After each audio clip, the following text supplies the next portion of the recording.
ज्येष्ठ मानसोपचारतज्ञ डॉक्टर आनंद नाडकर्णी यांचं आज पहाटे मुंबईत परळ इथल्या रुग्णालयात निधन झालं. मागच्या आठवड्यात झालेल्या शस्त्रक्रियेनंतर प्रकृतीसंदर्भात काही गुंतागुंत निर्माण झाली होती. त्यावर उपचार सुरू असताना आज त्यांची प्राणज्योत मालवली.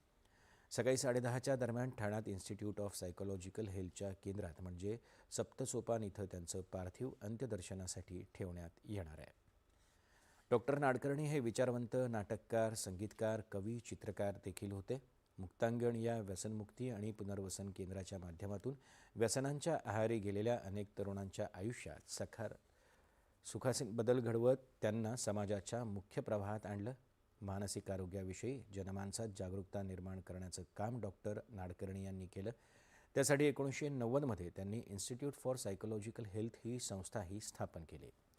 औद्योगिक क्षेत्रातील तसंच संस्था आणि स्वयंसेवी संस्थांसाठी त्यांनी मानसिक आरोग्य विषयक सल्लागार आणि प्रशिक्षक म्हणूनही काम केलं.